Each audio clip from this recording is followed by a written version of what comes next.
Praise the Lord and hallelujah. Adafo onyankopon hira bebre yede nyame asempempen so a ode ya babedri ye kenyina ne se nhranka ne din kronkron no. Ene nso yeda foforo na onyankopon ka ye ho nti yensuro musu biara. Odomfo wa odom ye dada bo ye ho ban firefi sumfo ne fidie mo na otwitwa gye yen na odi yen esi bapamba bia. Ene nso ma yaba ye mpaebo nyina ne se koswara ye ho nsankyerene ye mpaebo nyina ne se ya sorry ye mfa wasede ni de biara da sansa oni ye di ni ye Awurade ye mpaebo nyina ne se fa wakwan ewo ya brabo mu nkakra odi ye wie busumi etoso nsia yi ye ni da wo so ewo busumi a edi kan so mu ye da wase ye ni da okwan busumi etoso nson mu ye da wase Awurade se wetie yen ye so nyame nkronkron ebiom se cheche wasem mu kire yen na Awurade wie yen ye do kese ya ma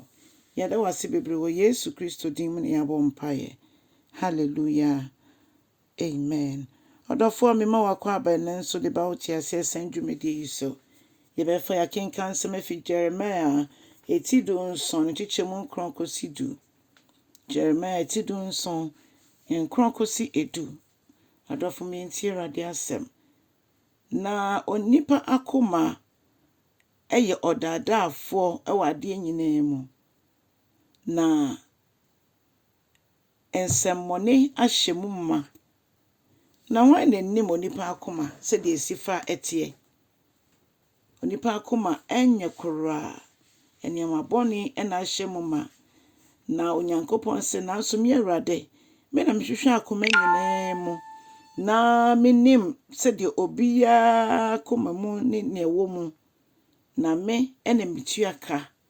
se de obiya nwuma ye etie. Me na mituaka se de obiya nwuma ye etie. Adofonom we Awurade Yesu Kristo mu asem we emu odu ampa onipa akoma nya bibia etimi pa mu na sebe ai doctor fompo epa mu mpo a enya de omunim nsem a ewo mu ya dwen mu obi enim nsem a ewo mu ye obebi po eka se ese nipa etriti se brofre a nke betimi apa mu nanso nipa tinti se brofre adofonom ye nyankopon na yesum no no bibia ensie no nyame asem tumi wo metesa ahwehwe eyi se de yesutie e de kire ye nyame asem etese dadoa eno etese hama ye de bodadoa so adofonom nyame asem eyoja nyame asem tumi wo mu nyame asem Bible say etiase na tumi wo mu eno ko na etimi epepe okra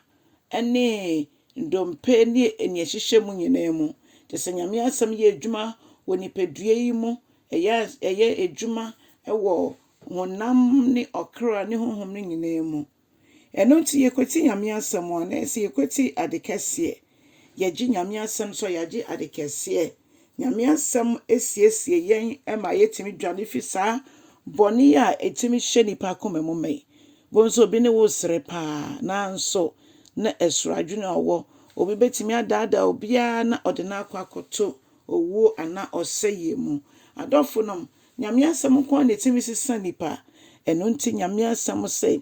dwumedie bia ye di bia ne wo ya akoma mu ne wo yetiri mu ono nyame hu ni nyina na obetua obiara ka se de ne nnwuma yete te ne yetene a eso aketua eyeda nkwa empo aketua ne hyase wasase so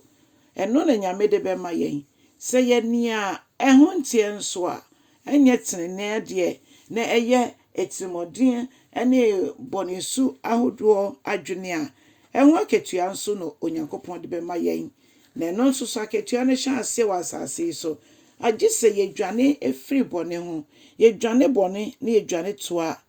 ye nyankopon ono de osebre dodo oben ene yesu frɛ na obegye yen so ebrebe ba adom bre ye wo mu ayetimi ko nyankopon nkyɛn ebrebe ye pɛyi ebetwemu adofonom emma saa bre ni ntwemu ansa na wahwehwɛ Kristo ekiri kwan fi sɛ no emu be ye den pa saa bre po ne yehunu anoi ene sa a time a adom bre no betwem odofo momma yenso adom yi mu ma yɛmfa twitwi fam ma yɛmfa ni agrefi sɛ atemmuo da yɛnim na emu deɛ he ɛda nkwa ɛdeɛ anada owuo ɛdeɛ hell yɛ real heaven so yɛ real nti moma yɛndwane bɔne onyame nhyɛ bebree bye bye.